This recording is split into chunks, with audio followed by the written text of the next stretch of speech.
Bismillahirrahmanirrahim. Assalamualaikum warahmatullahi wabarakatuh.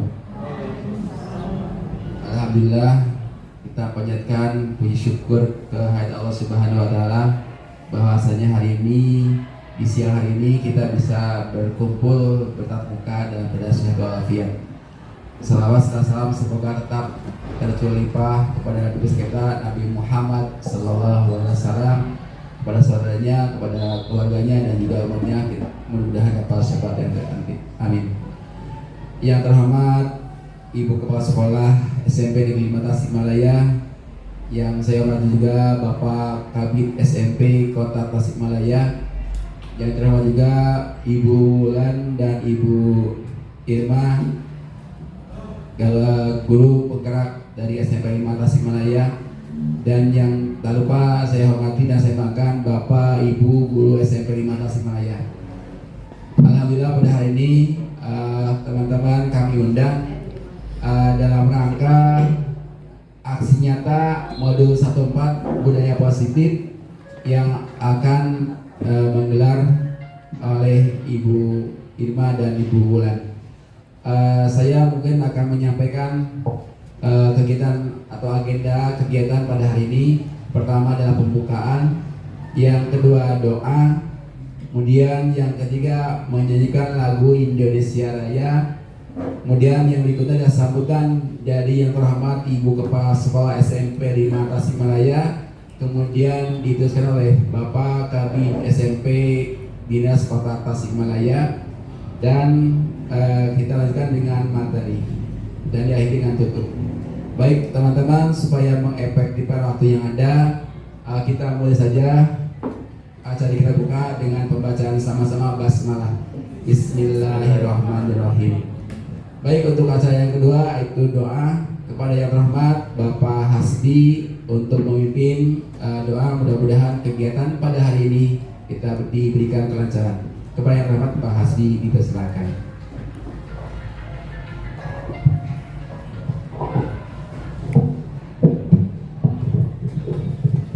Bismillahirrahmanirrahim. Assalamualaikum warahmatullahi wabarakatuh. Waalaikumsalam.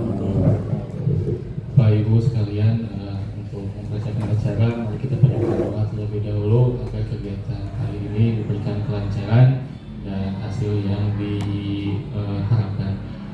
Al-Hadirin wa sallallahu al-Fatihah. A'udzubillahi minasyaitonir rajim. Bismillahirrahmanirrahim. Alhamdulillahirabbil alamin. Iyyaka na'budu wa iyyaka nasta'in. Allahumma sholli ala sayyidina Muhammadin syafi'ina maulana Muhammad wa sallallahu ala kulli sahabati Rasulillah ajma'in. Amin ya Allah ya rabbal alamin. Bismillahirrahmanirrahim. Alhamdulillahi rabbil alamin. Hamdan syakirin, hamdan na'imin, hamdan kafi mazidah. Ya Rabbana lakal hamdu kama yanbaghi li jalika karim wa azim sultanik. Allahumma nas'aluka ilman nafi'an wa amalan mutaqabbalan wa rizqan wasi'an wa ila khaliqin aisha baina. Allahumma inna nas'aluka khairal hadzal yawm wa khairal ma fihi wa na'udzu bika min syarri hadzal yawm wa syarri ma fihi. Allahumma hasil jamil maqasidina fid dunya wal akhirah. Allahumma yassir wa tu'assir hajatuna ilaika yasir, hajatuna ilaika yasir, wa yassir fa yassir. Hadza du'auna kama amartana fastajib lana kama wa'adtana. Wa sallallahu ala sayyidina Muhammadin wa ala alihi wa sallam. Subhanaka rabbil izzati amma yasifun. Wassalamu ala mursalin walhamdulillahi rabbil alamin. Al-Fatihah. أعوذ بالله من الشيطان الرجيم. بسم الله الرحمن الرحيم. الحمد لله رب العالمين الرحمن الرحيم مالك يوم الدين إياك نعبد وإياك نستعين اهدنا الصراط المستقيم صراط الذين أنعمت عليهم غير المغضوب عليهم ولا الضالين. السلام عليكم ورحمة الله وبركاته. Waalaikumsalam warahmatullahi wabarakatuh. Terima kasih kepada yang terhormat Pak Hasbi yang sudah memimpin doa.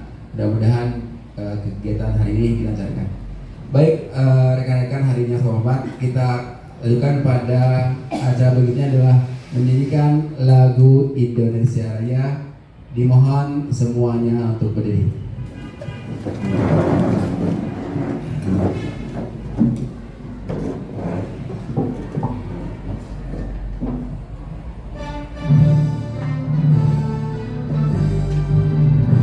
Indonesia, tanahku, tanah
Terima kasih pada Ibu Alia yang sudah memimpin lagunya. Baik, acara berikutnya yaitu sambutan. Yang pertama kami silakan kepada Yang Rahmat Ibu Kepala Sekolah SMP Negeri 5 Tasikmalaya. Kepada Ibu Kepala, kami silakan. Terima kasih. Bismillahirrahmanirrahim.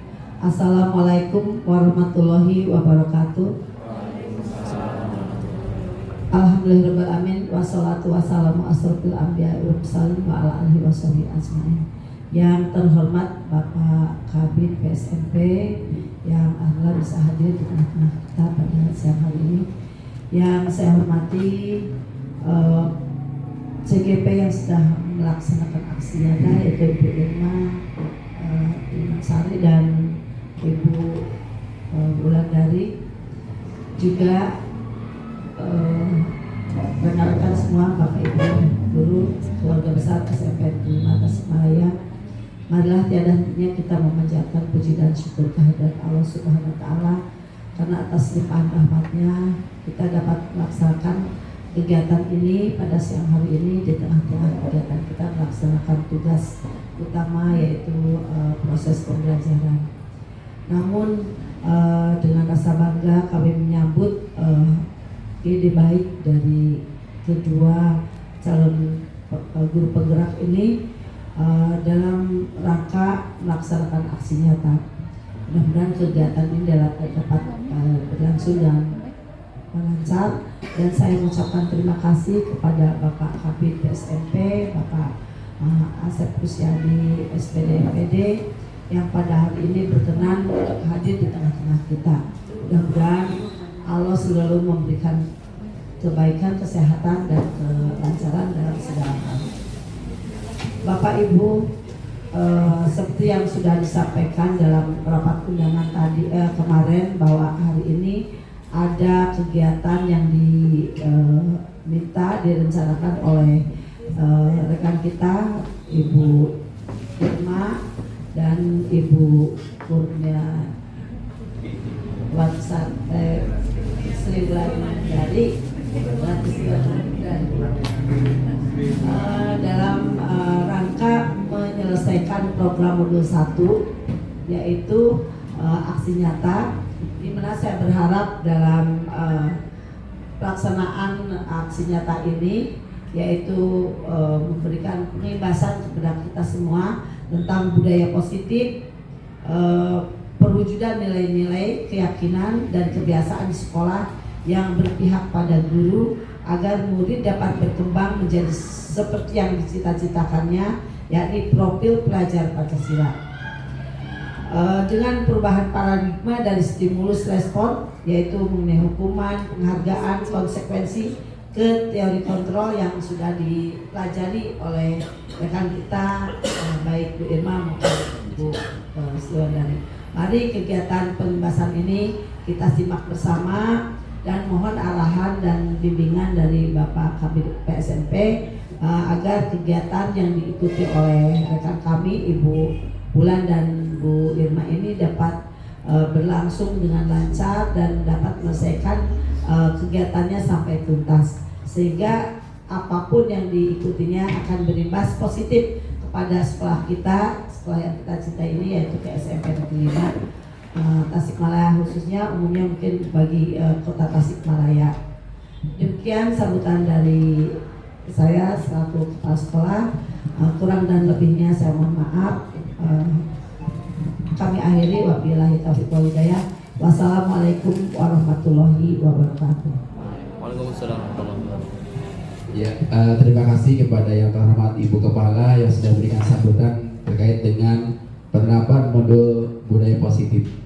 Selanjutnya kami persilakan kepada yang terhormat Bapak Kabid PSMP Kota Tasikmalaya. Ya, kepada yang terhormat Bapak Kabid kami persilakan.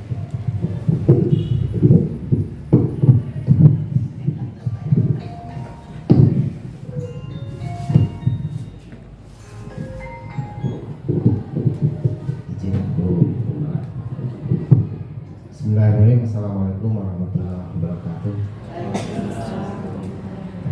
Alhamdulillah, wassalatu wassalamu ala rasulillah wa ala alihi wasallam. Pembantu patut kita bersyukur pada hari ini yang luar biasa.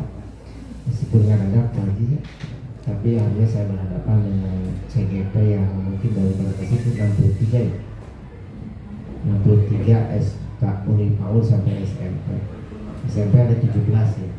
Jadi kalau dipresentasikan dari 81 sekolah SMP negeri swasta, alhamdulillah sampai 5 ada 2 orang.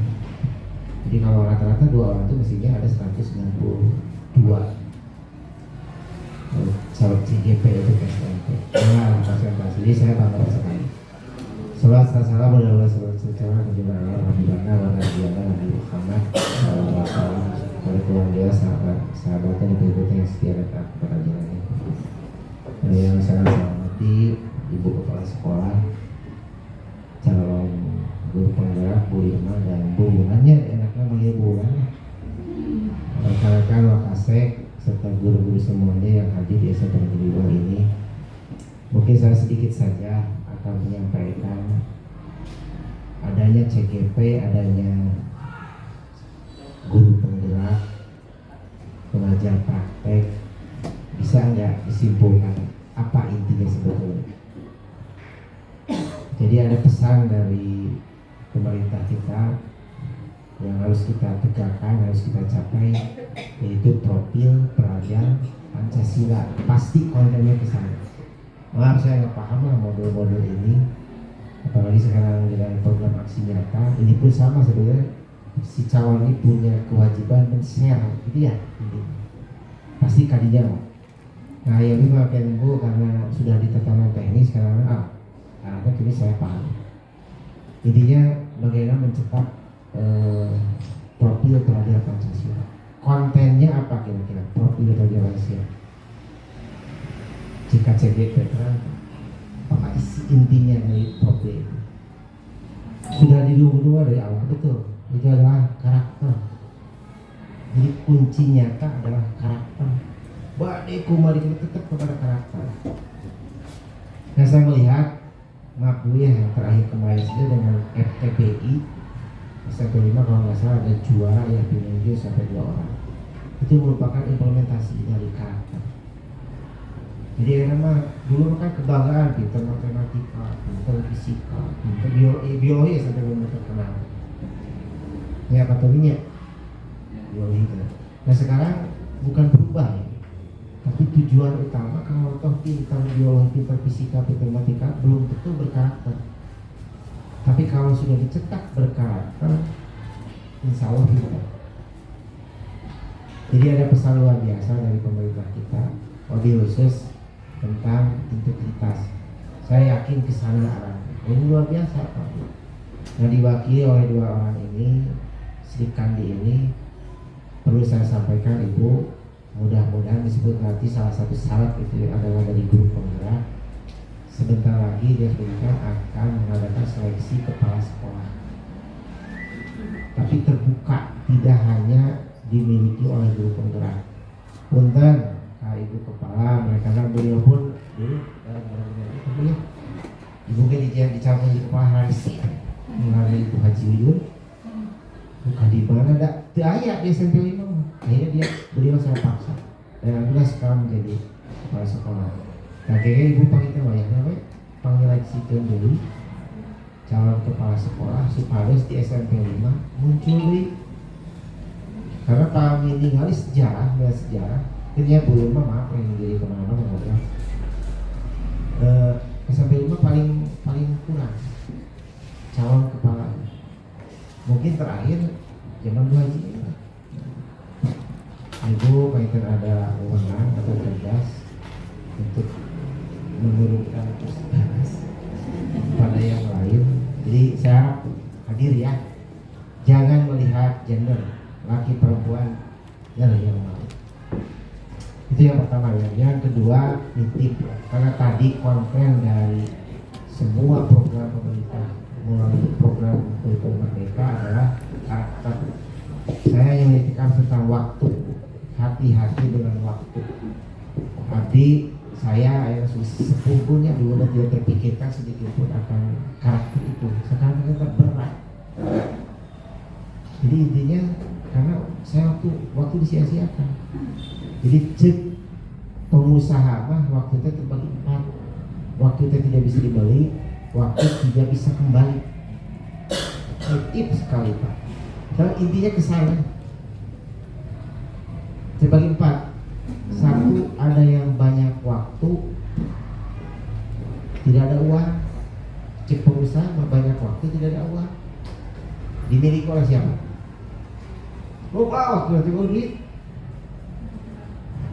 Dimiliki oleh pengangguran. Ya, lupa waktu duit. Maka jadilah LSM, jadilah wartawan. Lupa waktu duit. Bapak di mana ke lama terjemahkan? Yang kedua, tidak ada waktu, tidak ada uang. Digawe, duit. Karena dimiliki oleh guru.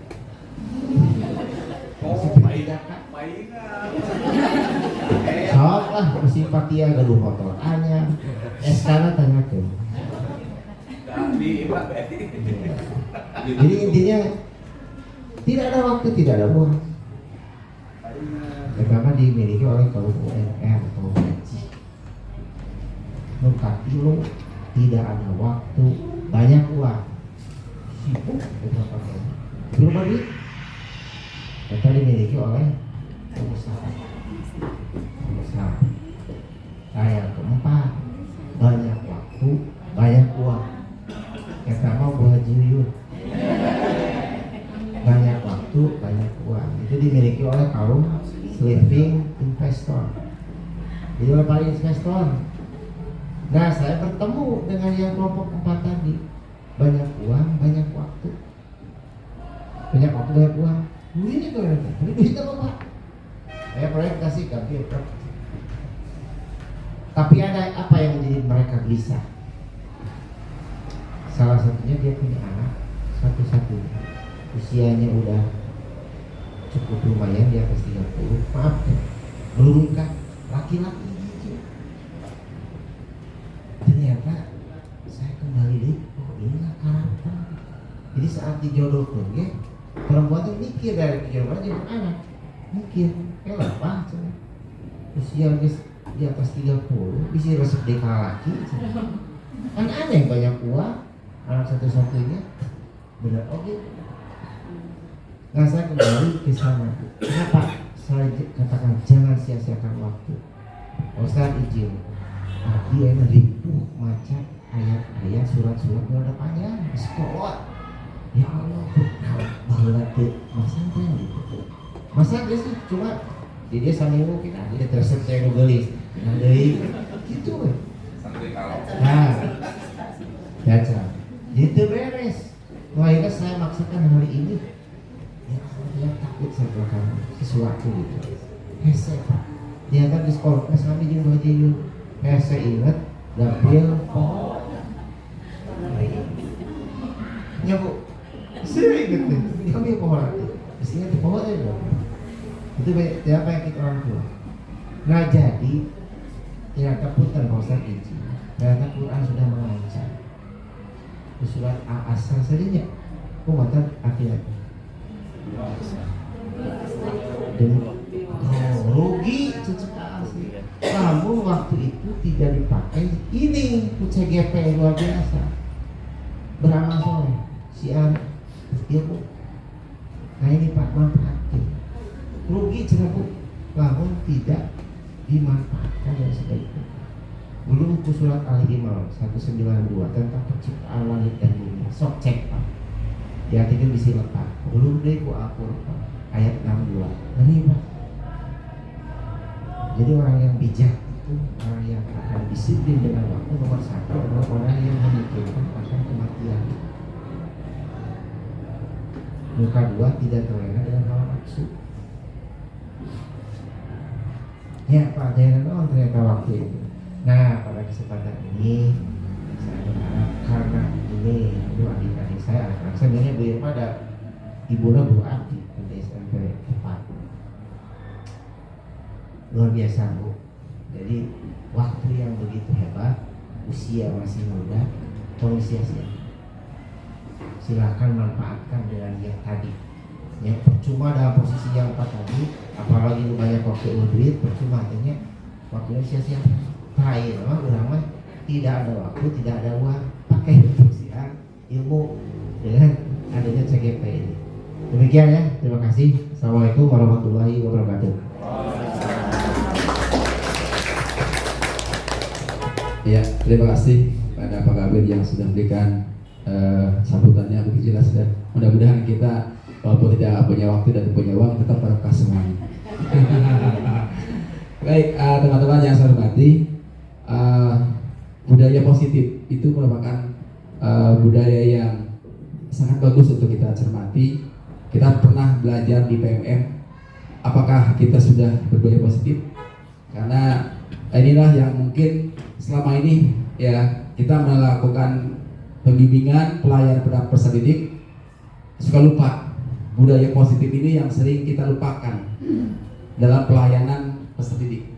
Nah, untuk itu kita akan mendengar ya panjang lebar bagaimana pengimplementasian budaya positif, sehingga apa-apa yang telah kita laksanakan pada peserta didik apakah sudah optimal mungkin, semaksimal mungkin, bagaimana layanan ya, sehingga apa-apa yang kita lakukan bisa bermakna bagi anak didik. Alhamdulillah di sekolah kita ada 2 orang yang luar biasa CGP ya, Ibu Irma Mutiasa, tepuk tangan untuk Ibu Irma. Dan yang kedua Ibu Kurnia Sriwulani ya, ini juga luar biasa, tepuk tangan juga. Nah, pada kesempatan ini mereka berdua akan berbicara secara panel ya, panelis, dan beliau akan membahas tentang budaya positif, dan mudah-mudahan apa-apa yang beliau sampaikan menjadi bermakna dan dapat diimplementasikan oleh kita di dalam pembelajaran kelas. Saudara-saudara, teman-teman, apa itu budaya positif? Mari kita simak sama-sama. Kepada yang hormat Ibu Irma, kami persilakan, dan Ibu Wulan. Ya. Ya, terima kasih kepada Bapak Kabid. Ya, silakan. Silakan. Ya, baik. Untuk acara berikutnya kita simak mungkin ya paparan dari kedua narasumber kita hari ini. Teman-teman yang mungkin di belakang bisa maju supaya dapat terekam gambarnya ya. Ya, untuk menghemat waktu Anda, ya, kita persilakan kepada yang hormat Ibu Irma atau Ibu Bulan dulu. Iya, silakan. Jadi nanti tanya jawab setelah selesai baru kita tanya jawab ya. Kepada yang hormat Ibu Bulan kami persilakan. Oke, terima kasih Pak Tami atas waktu dan kesempatannya. Bismillahirrahmanirrahim. Assalamualaikum warahmatullahi wabarakatuh. Robbi sahri sodri wa yassirli amri wa qul uqdatan min lisani yafqahu qawli. Puji dan syukur kita panjatkan kehadirat Allah Subhanahu wa taala karena atas berkat rahmat dan limpahan karunia-Nya, alhamdulillah pada hari ini kita bisa berkumpul bersilaturahmi dalam rangka kami bisa memastikan atau menyebarkan pemahaman mengenai budaya positif pada rekan-rekan sekalian. Kemudian salawat dan salam semoga selalu terlimpah curahkan pada Habibana wa Nabiyyina Muhammad sallallahu alaihi wasallam. Saya atas nama pribadi dan juga atas nama kami berdua mengucapkan terima kasih yang tak terhingga pada Ibu Kepala atas kesempatannya, kemudian juga pada Pak Kabir atas sambutannya juga, dan pada rekan-rekan atas waktunya yang kami paham sekali sedang sibuk dengan kegiatan di kelasnya dan juga kegiatan lainnya, tapi sudah bersedia meluangkan waktu untuk sekedar mendengarkan apa yang akan kami share nantinya. Ya, di sini terima kasih Pak Heri ya. Kami akan mencoba menyebarkan pemahaman dan pengalaman penerapan budaya positif khususnya di SMP Negeri 5 Tasikmalaya. Sebagaimana punten aya pantun heula sakedap. istilah tangki dengan minyak untuk membakar semak-semak. Presentasi ini tak banyak-banyak, mudah-mudahan bisa disimak. Terima kasih. Oke, ini dia dua presenter kita hari ini. Sebelah kiri ada Ibu Irma Mutiara Sari dan saya sendiri Kurniati Sriwulani. Nah, ya, selamat datang Bapak Ibu guru hebat. Oke, di kesempatan ini selanjutnya next. Nah, ini untuk timelinenya kira-kira seperti ini. Apakah ini terlalu lama atau terlalu sebentar? Terlalu sebentar sampai Isa ya. Oke, nah Bapak Ibu, untuk latar belakang yang pertama untuk mendiseminasikan pemahaman yang kami dapatkan dari modul 1.4 di program pendidikan guru penggerak. Kemudian untuk aksi nyatanya sendiri mengimplementasikan pemahaman terkait budaya positif yang dapat membantu murid belajar dengan aman dan nyaman sesuai filosofi KHD. Kemudian membagikan pemahaman dan pengalaman terkait budaya positif kepada rekan-rekan sekalian, yaitu guru SMP Negeri 5 Tasikmalaya. Dan kemudian atas nama kami pribadi sendiri menyelesaikan tugas modul 1.4 budaya positif. Kemudian ini lini masa tindakan sudah kami lakukan dan ini dia peta pikirannya. Nah, untuk menunjang budaya positif ini sendiri kira-kira kita butuh sekitar 7 hal ya yang akan kami nanti bahas secara panel mungkin nanti bergantian dengan Bu Irma. Nah, untuk berikutnya Bu Irma mungkin slide-nya bisa Nah, ini kita sepakati dulu sebelum mulai masuk ke materi. Jadi kami memohon kehadiran Bapak Ibu untuk hadir seutuhnya. Artinya tidak hanya raganya, fisiknya, dan pemikirannya juga mohon hadir di sini. Nah, kemudian kita sepakati untuk durasi pertemuan, maka beda 3 jam, 4 jam, 5 jam, 8 jam. Nah, kemudian menyimak pemaparan materi tentang budaya positif ini dengan baik. Kemudian punten ya, tidak mengobrol sementara pemateri sedang melakukan presentasi. Siap. Kemudian mengacungkan tangan terlebih dahulu apabila akan mengemukakan pendapat atau bertanya. Nah, berikutnya tadi setelah kita sepakat hal tersebut, atau apakah ada yang mengganjal di hati? Ada ya? Ada nggak? Yang tadi yang kami tuliskan kesepakatan kelas, poinnya ini, tapi kan begitu dirasa, ada sesuatu yang kurang kurang serak gitu ya. Nah, maka kita sekarang beralih dari kesepakatan kelas yang tadi kita buat itu kan semata-mata untuk mengatur supaya pertemuan hari ini dapat berjalan dengan dengan efektif, dengan lancar ya. Tapi ternyata dengan kesepakatan kelas saja kan tidak cukup ya. Karena kan ada sesuatu yang mengganjalnya itu yang harus kita kita luruskan, kita minimalisir. Makanya kita akan beralih ke keyakinan kelas. Kalau yang tadi kesepakatan kelas itu kayak ngatur ya, benar nggak? Ngatur. Nah, kita dihadapkan pada kondisi seperti ini.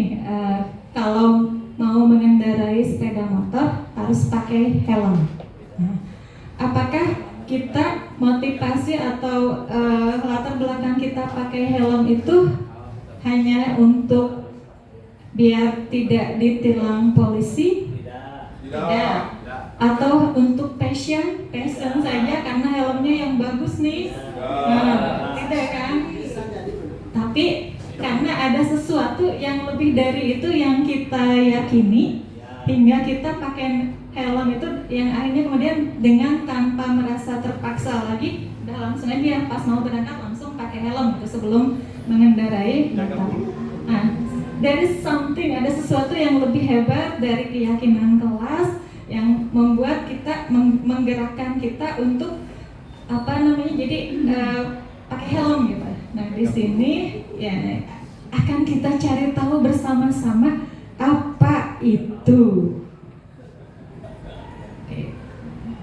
Nah, ini yang tadi untuk pembentukan keyakinan kelas itu kan lebih dari yang kesepakatan kelas karena dia lebih abstrak dari peraturan, kemudian lebih sedikit agar lebih mudah diingat, kemudian berupa pernyataan universal dan sesuai dengan kondisi kelas agar mudah diterapkan, kemudian juga dibuat dalam bentuk positif dan membutuhkan keterlibatan dari semua warga kelas. Nah, yang tadi, yang kesepakatan kelas yang sudah kita bahas di awal, sepakati di awal, gimana kalau dirubah jadi begini? Jadinya judulnya jadi keyakinan kelas. Kami, pemateri dan audiens yang saling menghormati. Nah, lebih gimana rasanya? Gitu. Terus, kami, pemateri dan audiens yang semangat belajar. Semangat kan? Kemudian, kami, pemateri dan audiens yang saling peduli. Oke, lebih rasanya kan lebih enak dari yang tadi gitu ya. Oke. Next, Bu Irma mungkin bisa dilanjutkan.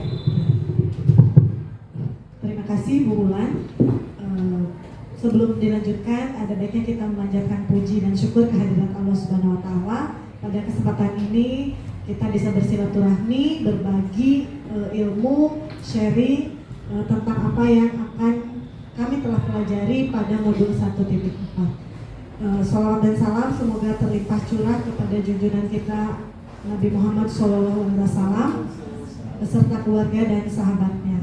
Terima kasih atas kedatangan Bapak Ibu semua dan sudah menghadirkan jiwa raga sepenuh hati, pikiran juga sudah menyepakati tadi keyakinan kelas yang sudah disampaikan Bu Wulan. Jadi dalam pembentukan budaya positif ini ada perubahan paradigma. Mari kita coba lakukan perubahan paradigma ini seperti apa. Di layar Bapak Ibu bisa baca ada kegiatan cobalah buka. Jadi silahkan Bapak Ibu yang berdekatan, berpasangan, ada 2 orang. Silakan Anda dan teman Anda mencoba melakukan kegiatan cobalah buka. Salah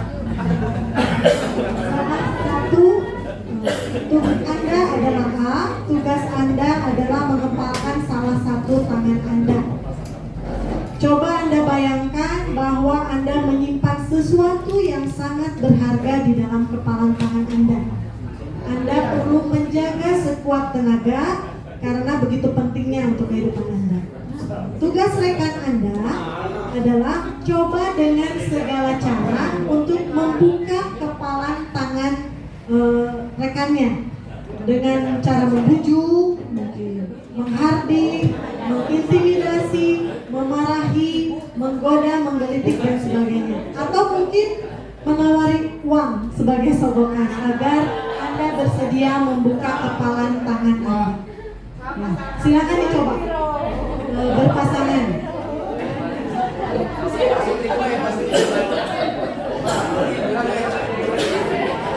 Ya. Apa yang akan terjadi? Ada yang bersedia untuk menyampaikan pengalamannya? Pak Hasbi dengan Pak Sony? Yang menutup kepalan tangan siapa? Pak Sony. Yang mencoba membuka? Bagaimana? Apakah Pak Sony bisa membuka kepalan tangannya? Apakah berhasil dibujuk? Disogok berapa juta? Masih tidak bisa gitu. Kira-kira kenapa Pak Sony tidak mau membuka kepalan tangannya? Ya, something. Nah, something itulah yang disebut teori kontrol. Berdasarkan teori kontrol atau teori pilihan yang dicetuskan Dr. William Glasser. Jadi yang pertama, ya R-nya nggak ketinggalan ya, kontrol. Yang pertama, ilusi guru mengontrol murid. Nah, sebelum ke sini, apa yang dilakukan Pak Sony itu tergantung dari kerangka acuannya yang dipegang, gitu ya. Jadi yang pertama, pada dasarnya kita tidak dapat memaksa murid untuk berbuat sesuatu jika murid tersebut memilih untuk tidak melakukannya. Nah, bagaimanapun disogok berapapun, kalau murid memilih tidak melakukannya, maka murid tidak akan melakukannya. Jadi, walaupun tampaknya guru sedang mengontrol perilaku murid, hal demikian terjadi karena murid mengizinkan dirinya dikontrol, mungkin karena menganggap menghormati gurunya, gitu ya. Saat itu bentuk kontrol guru menjadi kebutuhan dasar yang dipilih oleh murid tersebut. Teori kontrol menyatakan bahwa semua perilaku memiliki tujuan, bahkan terhadap perilaku yang tidak disukai. Itu yang pertama. Yang kedua, ilusi bahwa semua penguatan positif, efektif dan bermanfaat. Penguatan positif atau bujukan adalah bentuk-bentuk kontrol. Jadi seperti tadi, ayo buka, akan saya beri uang 1 juta. Ayo buka, ini ada kue di sini di depan saya. Dalam jangka waktu tertentu, kemungkinan murid tersebut akan menyadarinya dan mencoba untuk menolak bujukan kita, atau bisa jadi murid tersebut menjadi tergantung pada pendapat sang guru untuk berusaha. Yang ketiga, ilusi bahwa kritik dan membuat orang merasa bersalah dapat menguatkan karakter. Jadi menggunakan kritik dan rasa bersalah untuk mengontrol murid menuju pada identitas gagal. Mereka belajar untuk merasa buruk tentang diri mereka. Mereka mengembangkan dialog diri yang negatif. Kadangkala sulit bagi guru untuk mengidentifikasi bahwa mereka sedang melakukan perilaku ini, karena seringkali guru cukup menggunakan suara halus untuk menyampaikan pesan negatif. Yang keempat, ilusi bahwa orang dewasa memiliki hak untuk memaksa. Banyak orang dewasa percaya bahwa mereka memiliki tanggung jawab untuk membuat murid-murid berbuat hal-hal tertentu. Apapun yang dilakukan dapat diterima selama ada kemajuan berdasarkan sebuah pengukuran kinerja. Pada saat itu pula, orang dewasa akan menyadari bahwa perilaku mereka memaksa tidak akan efektif untuk jangka waktu panjang dan sebuah permusuhan akan terbentuk. Nah, siapa sesungguhnya yang memiliki kontrol? Bagaimana kita berubah dari paradigma stimulus respon ke teori kontrol? Yang pertama, stimulus respon. Teori stimulus respon ini menyatakan bahwa realitas atau kebutuhan kita sama. Lalu semua orang melihat hal yang sama. Kita mencoba mengubah orang agar berpandangan sama dengan kita. Perilaku buruk dapat dianggap sebagai suatu kesalahan. Orang lain bisa mengontrol saya bisa mengontrol orang lain. Pemaksaan ada pada saat bujukan gagal dan model berpikir menang kalah. Kemudian kalau teori kontrol atau pilihan, yang tadi kebutuhan kita berbeda. Ya, seperti tadi menggenggam tangan, kalau kebutuhan kita mungkin ingin bebas pegangannya, ya kita bisa membukanya. Tetapi kalau kebutuhan kita tetap mempertahankan, maka kita tidak akan membukanya sama sekali. Kemudian setiap orang memiliki gambaran berbeda. Berikutnya kita berusaha memahami pandangan orang lain tentang dunia. Semua perilaku memiliki tujuan, tergantung kebutuhannya tadi. Hanya Anda yang bisa mengontrol diri Anda. Anda tidak bisa mengontrol orang lain. Kolaborasi dan konsensus menciptakan pilihan-pilihan yang baru. Dan yang terakhir, model berpikir menang-menang atau win-win solution. Begitu. Dilanjutkan oleh Bu Bula disiplin positif.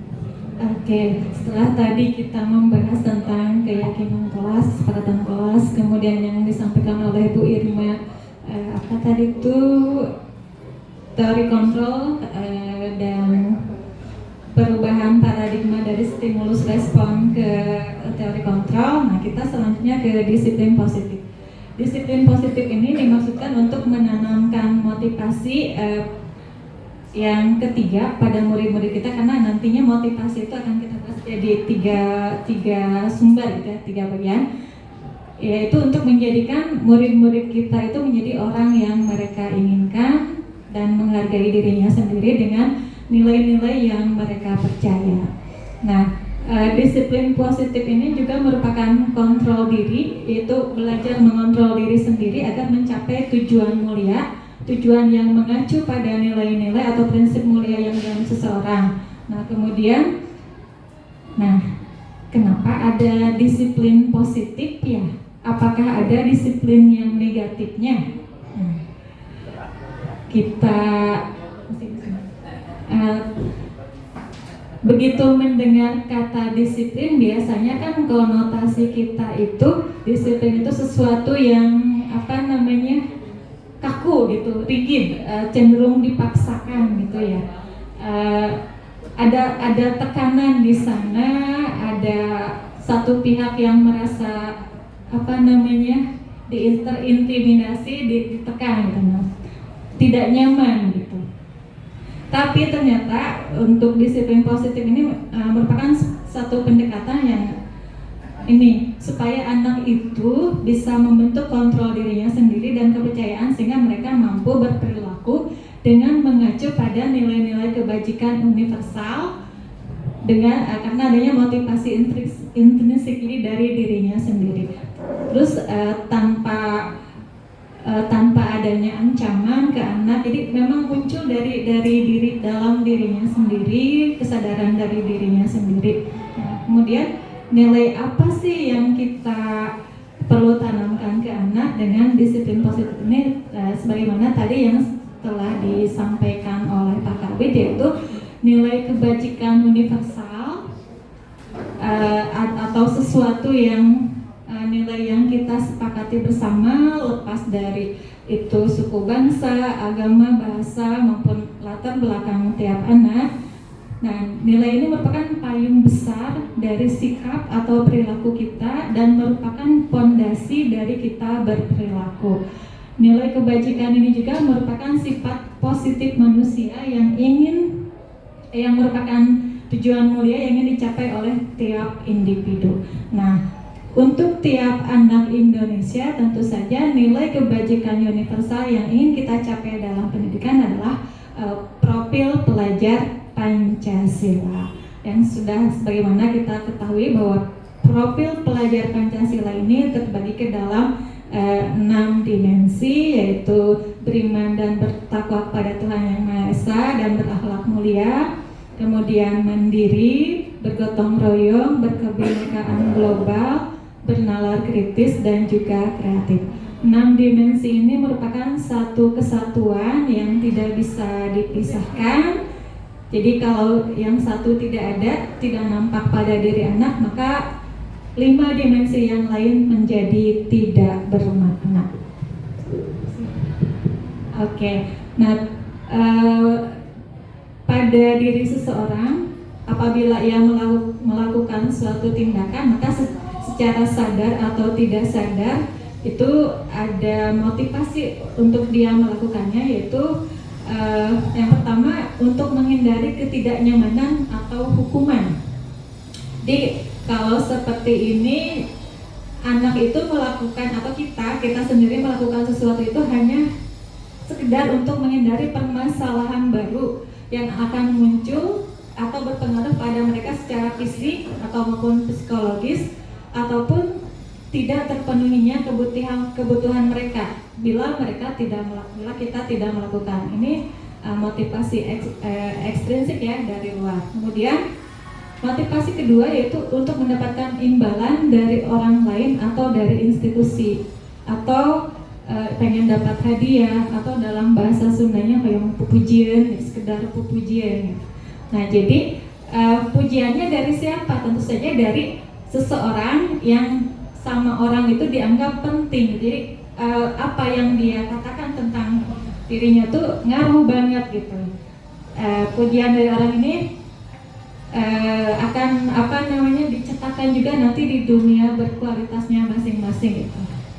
Ini motivasi eksternal juga atau motivasi yang ekstrinsik juga.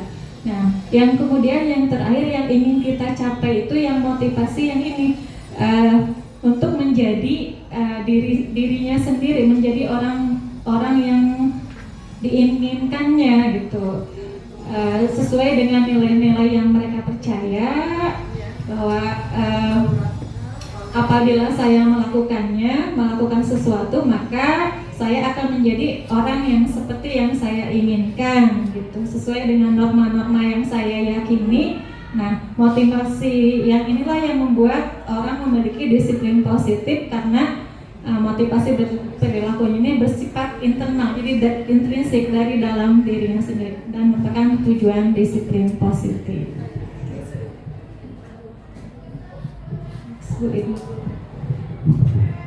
Lanjut, berdasarkan dari motivasi intrinsik dan ekstrinsik itu, jadi ada karena adanya imbalan atau karena adanya hukuman ekstrinsik dan adanya keyakinan untuk melakukan sesuatu itu didasarkan atas kebutuhan dasar manusia.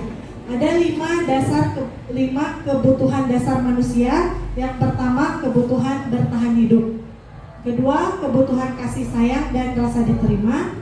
Kebutuhan penguasaan, kebebasan, dan kesenangan. Nah, di waktu lalu kita sudah memberikan kuesioner tentang kebutuhan manusia, 5 dasar kebutuhan manusia kepada Bapak Ibu guru, dan inilah hasilnya seperti itu.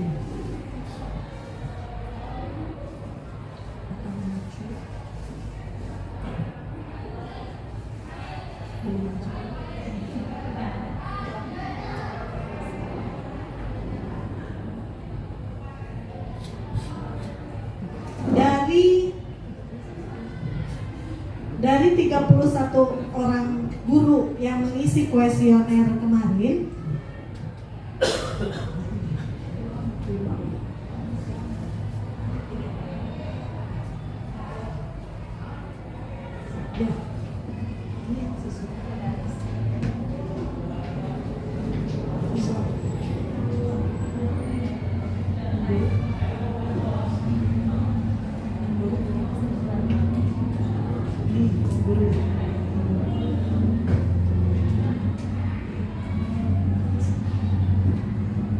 ternyata sebagian dari tabel yang sudah diolah ini, ternyata kesimpulannya sebagian kecil guru kurang bahagia.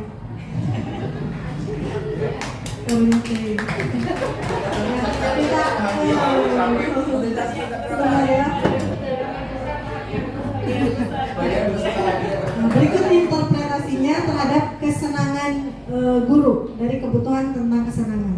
Sebagian kecil guru tidak senang tertawa, hampir setengahnya kadang-kadang senang tertawa, dan hampir setengahnya sangat senang tertawa. Hampir setengah guru tidak memiliki koleksi, sebagian besar memiliki, sebagian kecil memiliki banyak. Kemudian sebagian kecil guru tidak senang memberitahu lelucon, sebagian besar kadang-kadang senang, dan sebagian kecil sangat senang memberikan lelucon. Yang paling penting di bagian bawah.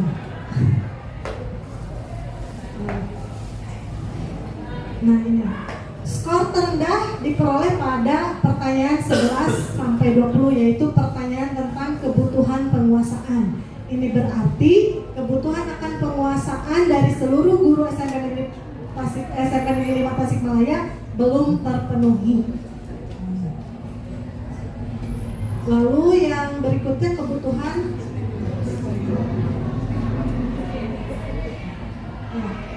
hampir setengahnya guru yang terakhir tidak suka sesuatu berjalan tidak sesuai keinginannya. sebagian besar kadang-kadang tidak suka sesuatu berjalan tidak sesuai keinginannya, dan sebagian kecil suka sesuatu berjalan sesuai keinginannya. Itu gambaran dari kebutuhan dasar guru. Terhadap siswa juga kita meneliti dan hasilnya mirip-mirip lah seperti itu. Jadi kebutuhan dasar yang kurang terpenuhi adalah kebutuhan penguasaan. Kita kembali lagi ke materi.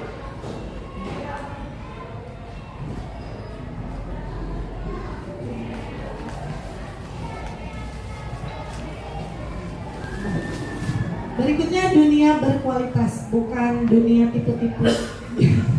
Ya, jadi dunia berkualitas adalah tempat khusus dalam pikiran Anda, tempat Anda menyimpan gambaran representasi dari semua yang Anda inginkan. Bisa berisi orang-orang, hal-hal yang terbaik dalam hidup Anda, dan membuat Anda merasa bahagia dan terpenuhi kebutuhan dasar Anda.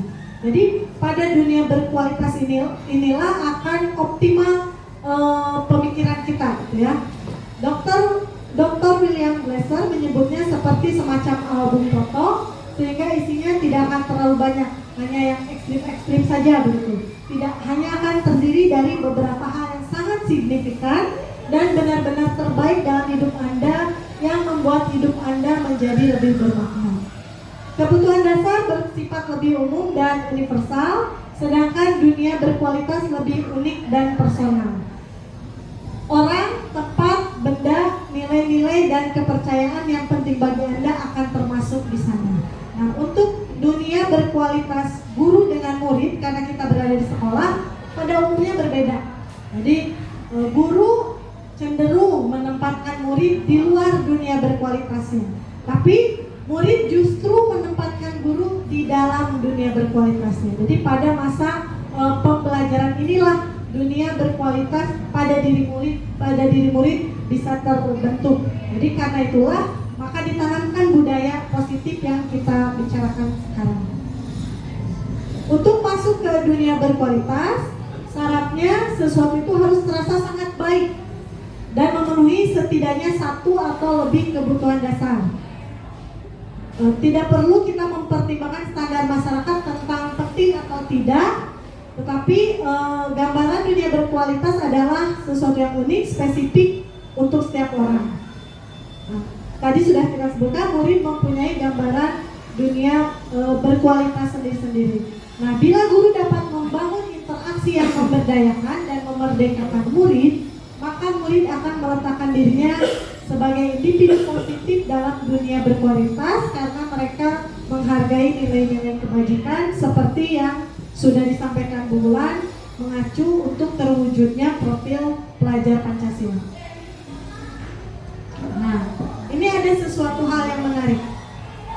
Kita sudah sering kali mendengar frase reward and punishment, gitu ya. Dan itu tidak terpisahkan. Kalau ada frase reward, ada frase punishment. Jadi hukuman dan penghargaan itu seperti dua sisi mata uang, begitu.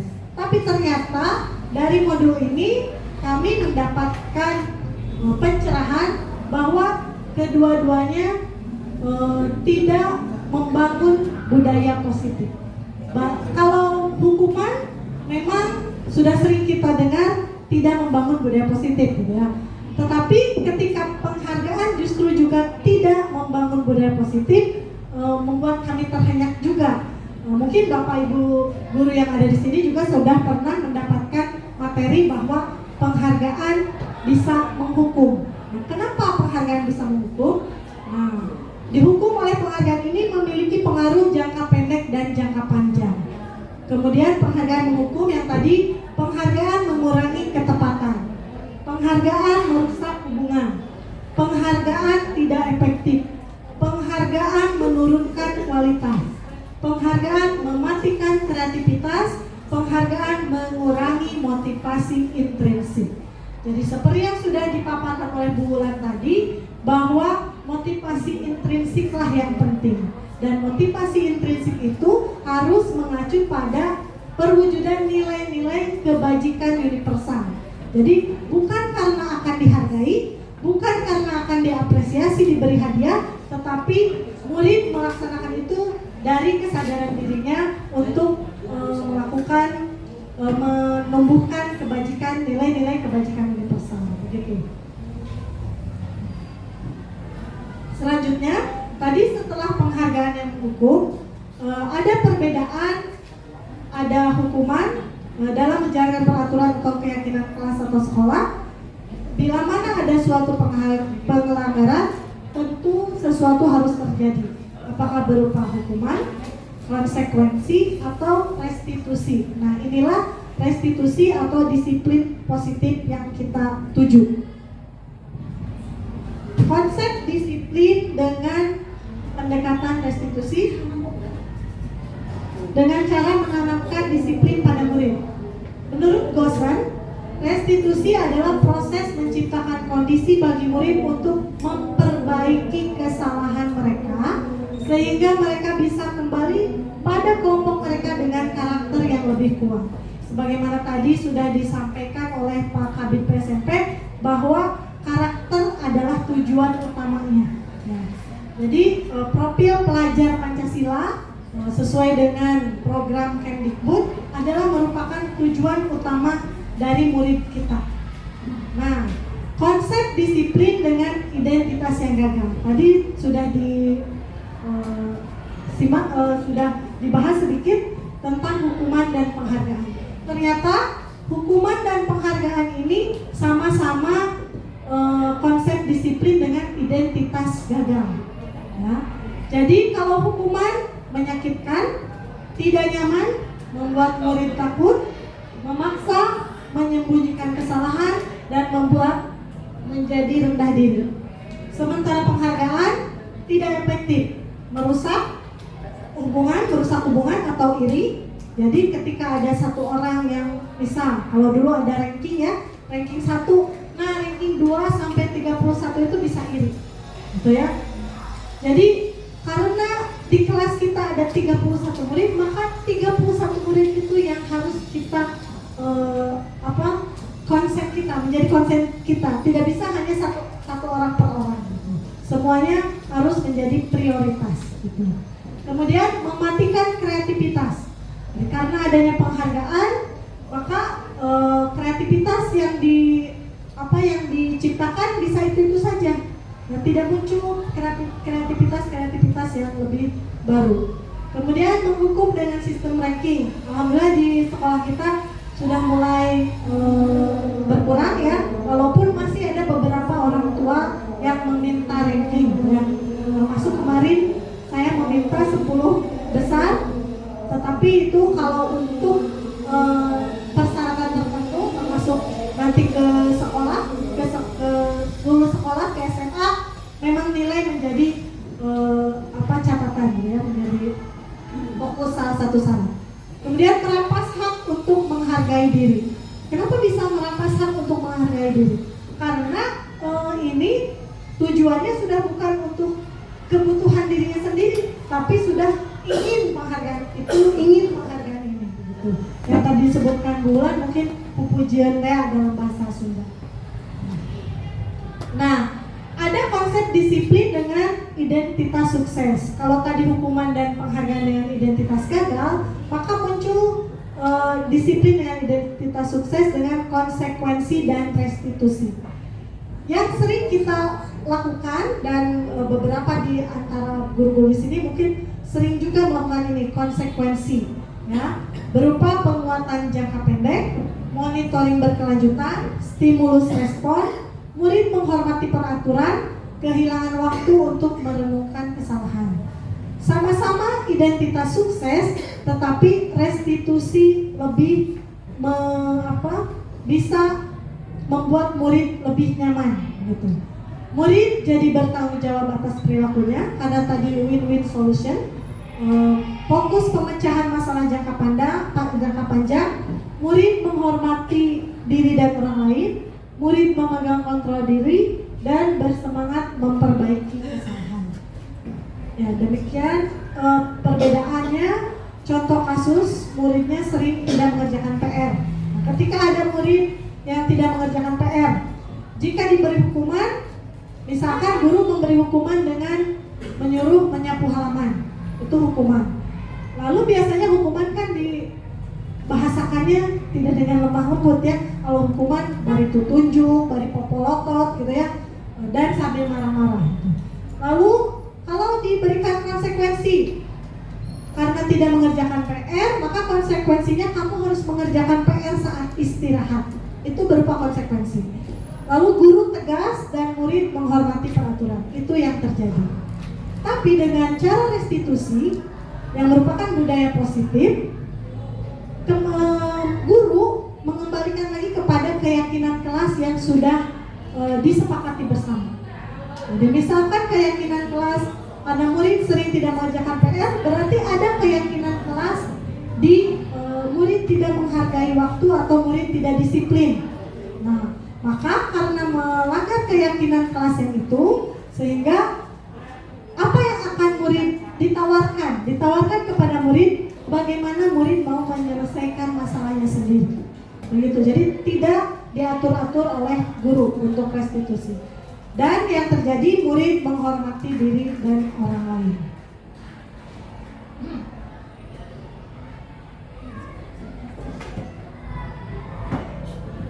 9 ciri restitusi.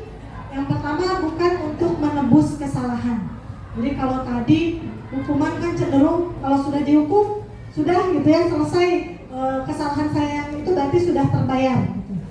Tapi untuk belajar dari kesalahan. Nah, belajar inilah di mana murid mencari sendiri bagaimana mengatasi permasalahan dengan dituntut oleh gurunya. Kemudian memperbaiki hubungan dan berupa tawaran, bukan paksaan. Karena tadi bagaimana cara penyelesaian masalah yang akan murid ambil itu adalah berupa tawaran. Kalau hukuman adalah paksaan gitu ya. Jadi restitusi tawaran bukan paksaan. Kemudian restitusi menuntun untuk melihat ke dalam diri. Tergantung dari tadi kebutuhan dasarnya yang terpenuhi atau tidak terpenuhi. Lalu, restitusi mencari kebutuhan dasar yang mendasari tindakan berhubungan. Kemudian restitusi diri adalah cara yang paling baik. Restitusi fokus pada karakter bukan tindakan. Nah, ini salah satu ciri yang juga mewujudkan profil pelajar Pancasila, karakter yang dibangun. Kemudian restitusi fokus pada solusi. Jadi bukan pada kesalahannya. Kalau saya cenderung dulu sebelum mempelajari modul ini, cenderung saya ingat terus ini si anak ini kesalahannya A, B, C gitu ya. Tapi dengan restitusi ini diharapkan fokus pada solusinya. Bahwa setiap manusia melakukan kesalahan itu wajar gitu. Restitusi mengembalikan murid yang berbuat salah pada kelompoknya. Jadi walaupun sudah melakukan kesalahan, karena tadi manusia adalah tempatnya salah, bagaimana kamu memperbaiki kesalahannya, kita lihat ke depan. Masa lalu tinggalkan ya. Jadi ambil hikmahnya. Selanjutnya, posisi kontrol berhubungan dengan penghukum sampai manajer akan disampaikan Bu Wulan. Oke, terima kasih Bu Irma. Jadi menyikapi anak yang melakukan kesalahan, anak yang melanggar keyakinan kelas atau anak yang melanggar nilai kebajikan, posisi kita sebagai guru ini terdiri dari lima bagian ya. Yang posisi paling rendah adalah penghukum. Ini mungkin sudah biasa kita enggak ya, dan akan kita tinggalkan setelah pembelajaran hari ini ya. Pada penghukum biasanya dia memberikan hukuman fisik atau verbal, jadi berupa kayak dijemur di lapang, lari mengelilingi lapangan, terusum atau dikata-katain dengan kalimat-kalimat yang kasar seperti itu, akan kita tinggalkan. Nah, guru dengan posisi penghukum dia cenderung untuk berpikir bahwa sekolah itu harus butuh sistem atau butuh aturan yang dapat menekan murid. Jadi supaya si murid itu disiplin, patuh gitu. Jadi biasa dalam terlontar dari kata-katanya itu awas. Sekali-kali like day, awas gitu, yang gitu ya. pasti yang najis sekali-kali deh. Yang berikutnya adalah pembuat rasa bersalah. Guru pada posisi ini bahasanya atau kata-katanya cenderung lebih lembut.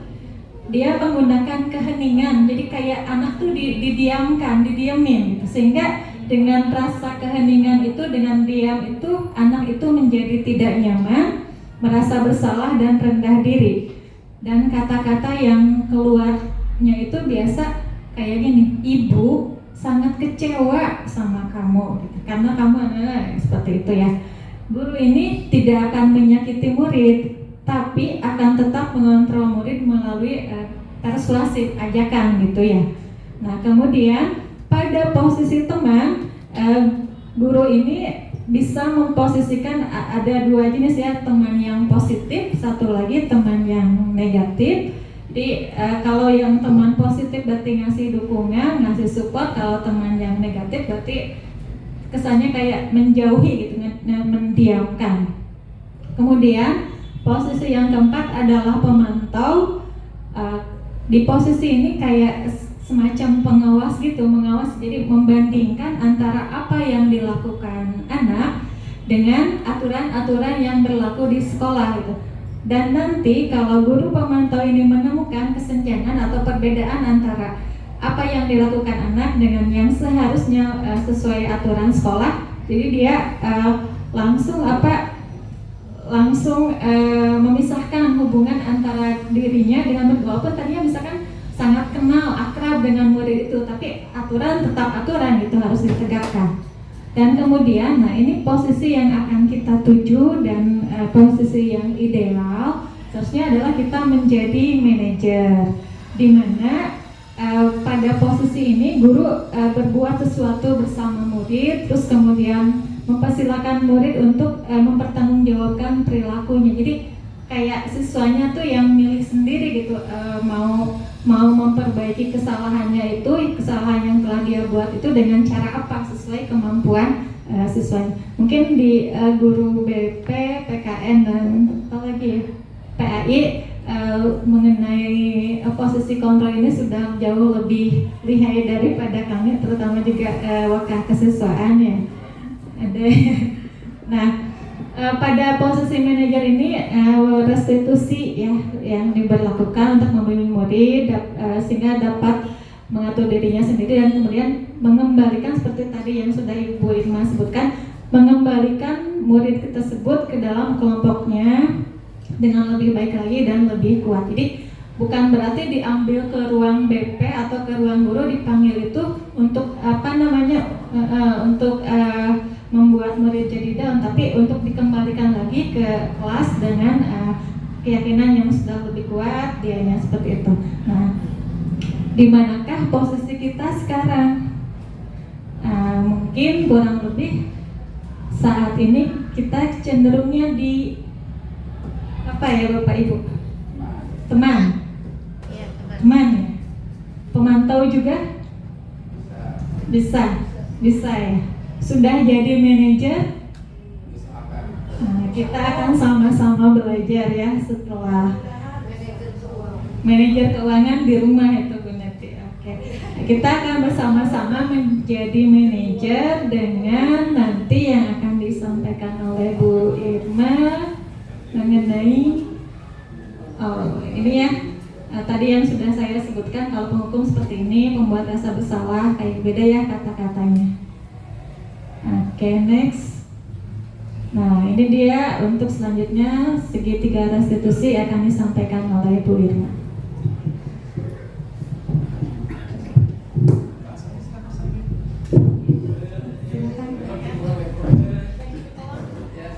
Ya, tadi setelah kita mengetahui ada identitas disiplin yang membuat identitas gagal dan identitas sukses, dan restitusilah sebagai pilihannya, gitu ya. Maka ada langkah-langkah untuk melakukan segitiga restitusi. Jadi apa segitiga restitusi ini? Langkahnya yang pertama menstabilkan identitas, validasi kebutuhan, dan menanyakan keyakinan. Untuk lebih jelasnya, kita akan lihat seperti ini. pada langkah menstabilkan identitas, jadi untuk membuat anak yang merasa gagal karena berbuat salah menjadi positif terhadap dirinya. Contohnya, guru berkata berbuat salah itu hal yang manusiawi. Seperti sudah saya sampaikan tadi, tidak ada manusia yang sempurna. Bapak atau ibu juga buat salah, kita pasti bisa menyelesaikan permasalahan ini. Bapak atau ibu tidak tertarik untuk mencari tahu siapa yang benar, siapa yang salah. Bapak ibu lebih tertarik untuk menyelesaikan masalah.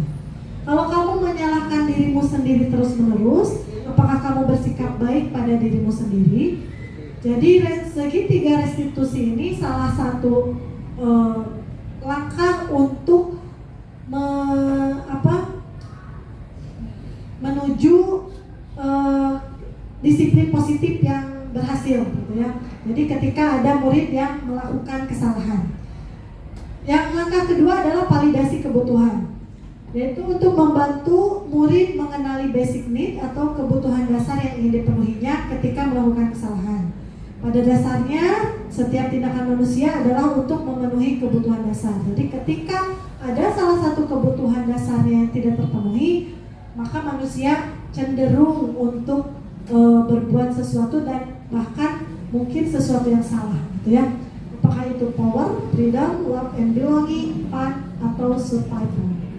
Nah, contoh dalam langkah validasi kebutuhan, guru berkata, yang terakhir, apakah kamu bisa melakukan dengan lebih baik besok lagi?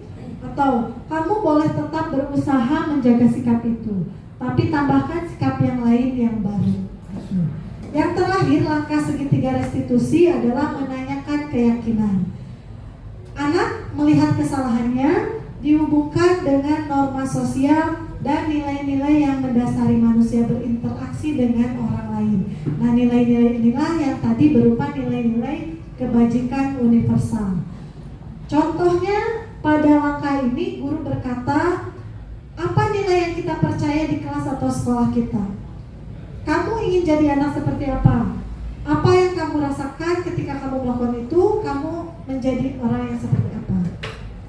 Nah, dalam penerapan program budaya positif, guru hendaknya memiliki standar kepribadian, profesional, dan sosial yang baik. Guru mampu merefleksi pada posisi kontrolnya saat ini. Bagaimana proses perjalanannya menjadi among atau manajer yang menuntun murid menjadi insan mandiri, merdeka, dan bertanggung jawab sesuai dengan standar nasional pendidikan. Semoga belajar kita hari ini bermanfaat sehingga mampu mewujudkan profil pelajar Pancasila dalam pembelajaran kita. Contoh penerapan segitiga restitusi yang Bulan lakukan di kelas.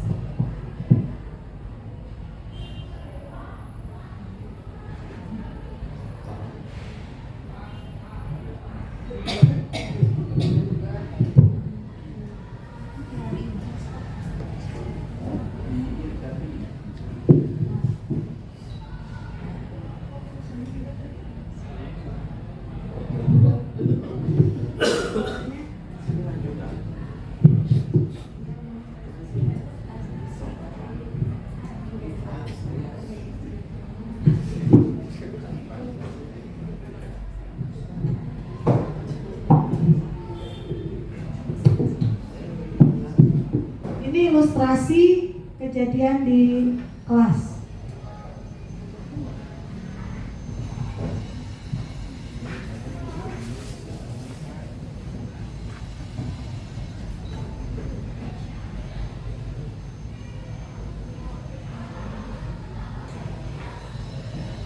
Bulan yang akan bercerita.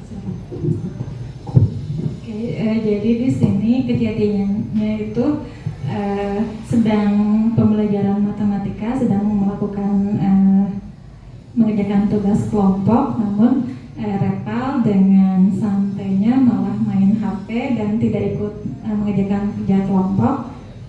Begitu sudah selesai yang lain, Repal langsung ngambil bukunya Jaka dengan maksud untuk mencontek.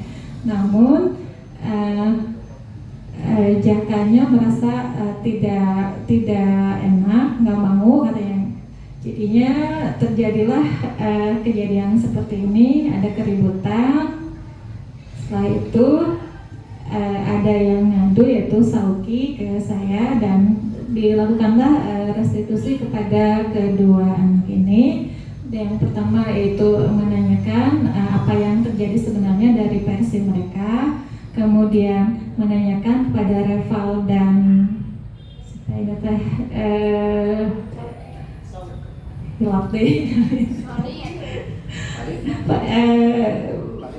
Pak Rid itu apa yang mereka lakukan itu melanggar aturan yang mana, melanggar kesepakatan kelas yang mana, melanggar keyakinan kelas yang mana, yang mereka jawab melanggar yang harus menghargai antar sesama teman. Dan kemudian saya tanyakan kepada mereka untuk memperbaiki ini, apa yang akan kalian lakukan, dan katanya akan meminta maaf kepada Angga, dan kemudian meminta maaflah. Setelah dimaafkan, dan kemudian mereka kembali ke kelas, kembali ke bangkunya masing-masing untuk kembali melanjutkan tugas atau kegiatan di pembelajaran matematika hari itu. Mungkin seperti itu yang bisa saya gambarkan dari video ini. Mohon maaf suaranya kurang jelas, tidak muncul ya, tapi intinya kurang lebih seperti itu. Enggak, Bu Irma dilanjutkan.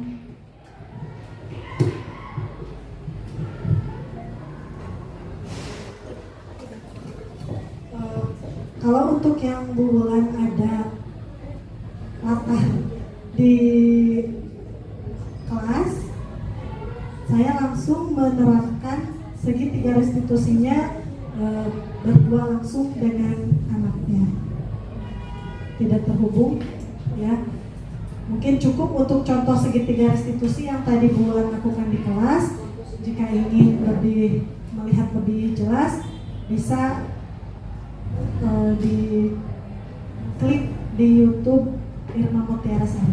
Sekalian like, comment, subscribe. Ya, ini contohnya ada membuat teman menangis antara Gazia dengan Perli. Jadi saya mendapat laporan dari teman-teman Gazia bahwa Gazia membuat Perli menangis karena tempat minumnya tumpah dan mengotori bukunya gitu. Ya, untuk lebih jelasnya nanti dilihat di channel YouTube saya. Jangan lupa like, comment, subscribe. Ya. Subrek.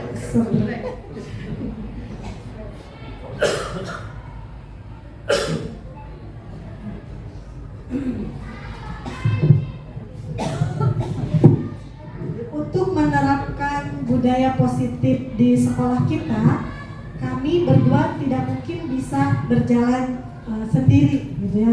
Jadi perlu dukungan dari semua warga sekolah dan perlu adanya kolaborasi. Jadi kadangkala jika hanya sebagian kecil yang melakukan, maka justru sebagian kecil itu dianggap aneh, padahal justru sudah sesuai dengan apa yang terbaik gitu ya. Jadi mohon dari pertemuan kali ini kami mohon dukungan dan kolaborasi untuk bisa menerapkan budaya positif di sekolah kita. Wulan, silakan.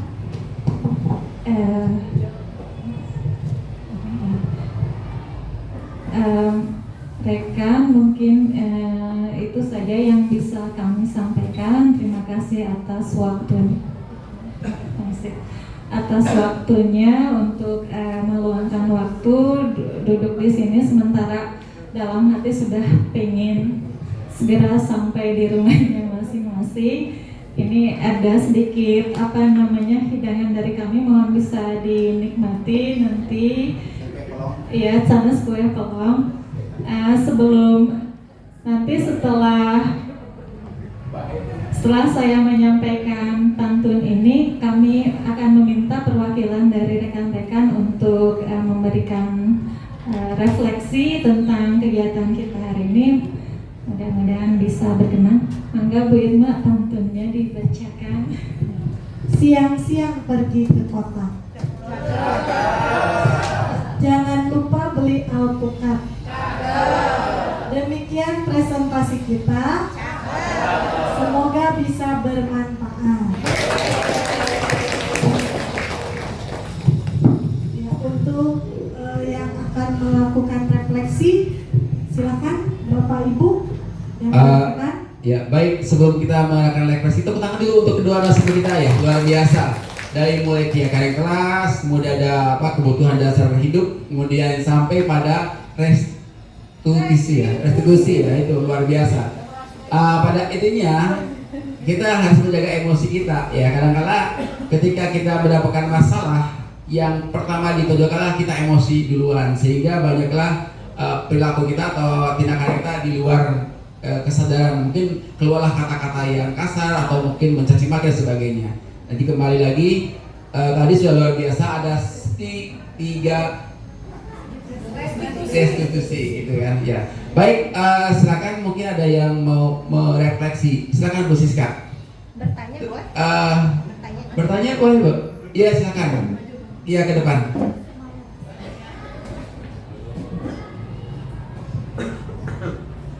Ya.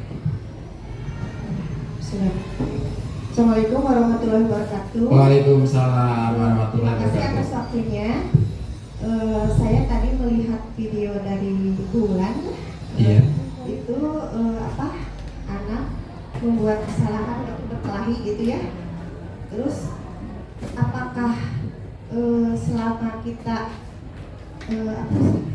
memberitahu anak itu ya, mama tahan mencek bahasa Sunda nama, Iya. apakah berapa banyak waktu yang harus guru lakukan untuk mendidik anak itu, sedangkan kita tugasnya kan mengajar ya.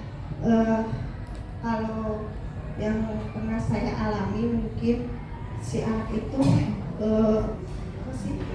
memerlukan banyak waktu untuk proses perbaikannya mungkin ya, atau dibawa ke BP gitu, atau ya kalau yang saya alami itu susah kalau misalnya di depan kelas untuk itu menjadikan anak lebih baik lagi gitu. Maksudnya Perlu proses gitu kan? ya banyak waktu untuk mendidik anak Mendidik, ya. lebih baik lagi. Sedangkan kita di kelas tugasnya kan mengajar gitu ya. Jadi gimana membagi Bagaimana, waktunya yang lebih tepat lagi. Iya, terima kasih. Terima kasih ya. Ya, tantangan bagi Bu Siska luar biasa. Ya, terima kasih Bu. Ya, baik. Mau dijawab? Bismillahirrahmanirrahim. Terima kasih atas pertanyaan hebat dari Bu Siska ini. Keren gitu pertanyaannya. Jadi memang kalau kita startnya dari dari paradigma yang dulu ya, yang masih pakai stimulus respon gitu, mungkin seperti itu Bu Siska. Jadi butuh waktu yang sangat lama, nggak cukup, bahkan nggak cukup 1 hari gitu untuk menyelesaikan satu kasus. Nah, tapi kita ceritanya di sini kita bersama-sama mulai dari yang tadi kesepakatan kelas, keyakinan kelas, sampai ke disiplin positif, kemudian apa lagi Bu Irma?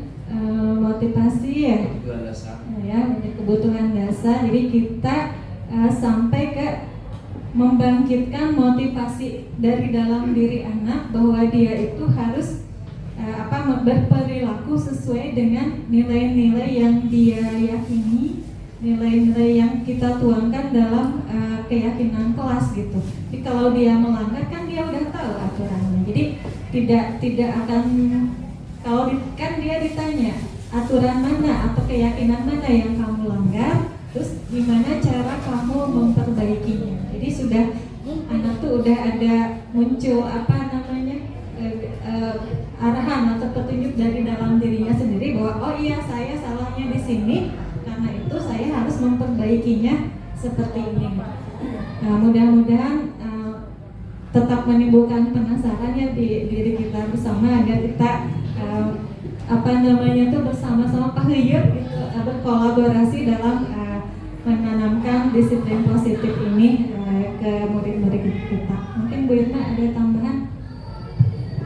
Menambahkan, jadi ketika kejadian yang Bu Wulan tampilkan itu hanya skenario gitu ya, tetapi ini perlu proses yang panjang. Jadi di awalnya sudah dibentuk keyakinan kelas. Nah, setelah ada keyakinan kelas, maka ada nilai-nilai keyakinan kelas yang dia langgar di kelas gitu. Baru kemudian dari sana maka diselesaikan secara berdua saja gitu, atau dengan yang bersangkutan untuk menyelesaikan masalahnya.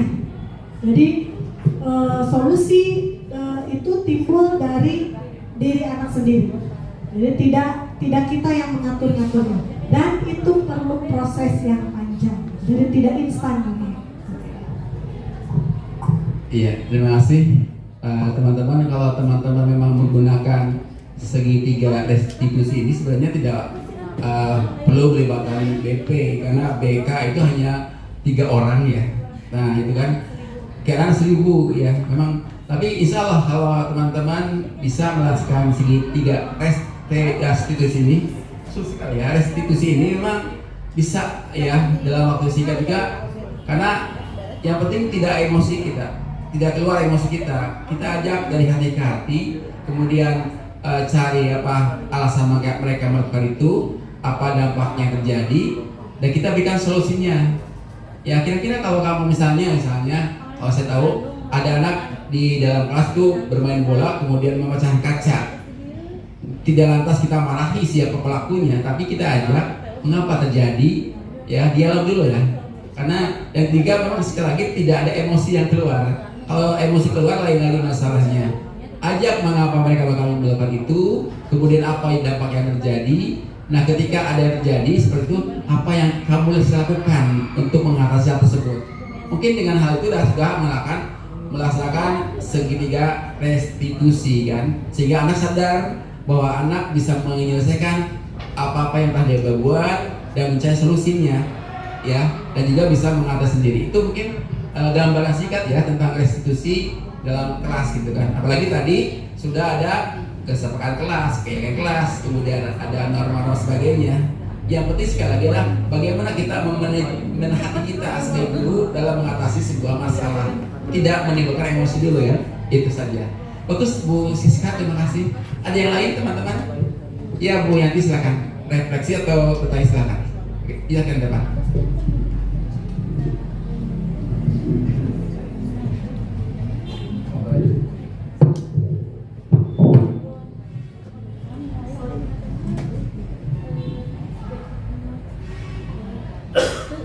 Assalamualaikum warahmatullahi wabarakatuh.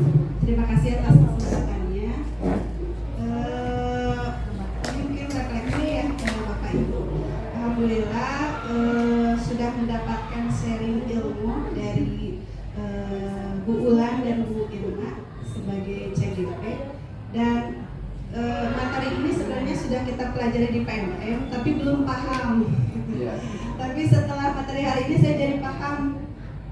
Dari mulai awal tampilan saya sudah mulai begini seharusnya. Tadinya yang namanya kesepakatan kelas, keyakinan kelas itu hanya namanya saja di kelas itu, tapi pelaksananya sama aja, tata tertib gitu. Setelah saya melihat begitu ya keyakinan kelasnya gitu. Kita tadi yang sebelumnya kami pemateri dan audien yang saling menghormati, dan memang kena sekali itu di hati gitu ya. Kemudian suka bertanya-tanya kenapa ya kalau ada anak yang ditegur kok susah nurutnya. Ternyata setelah materi hari ini ada kebutuhan dasar yang tidak diperhatikan oleh guru, itu sebabnya mereka tidak nurut. Jadi ada tanda tanya yang ketika kita berusaha untuk membuat anak menjadi lebih baik, ternyata justru kita mungkin kurang ilmu, kurang memahami anak.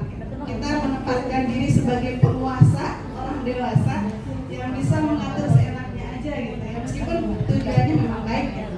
Tapi dengan materi hari ini alhamdulillah oh ternyata begini caranya. Mungkin seperti itu.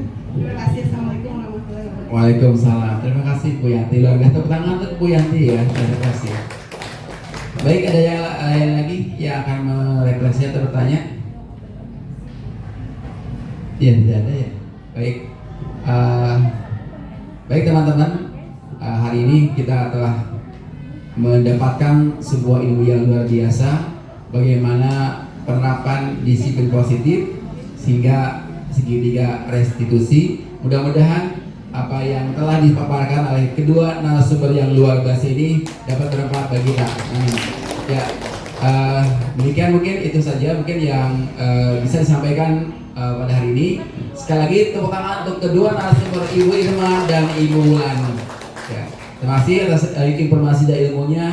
Mudah-mudahan kami semua menunggu lagi hal yang lain yang mungkin bisa disampaikan oleh ibu-ibu berdua ini. Saya dari pembawa acara ya mengucapkan terima kasih atas kehadiran Bapak Ibu yang sudah luar biasa dari awal hingga akhir ya, menyimak dengan seksama ya, sehingga apa-apa yang disampaikan oleh dua narasumber ini dapat kita serap dan kita tangkap, mudah-mudahan dapat diaplikasikan pada pembelajaran di dalam kelas. Untuk menutup acara ini kita tutup saja dengan pembacaan bersama-sama hamdalah. Alhamdulillahirrabbilalamin. Assalamualaikum warahmatullahi wabarakatuh. Ya, kita foto bersama dulu ya untuk ini. Ya.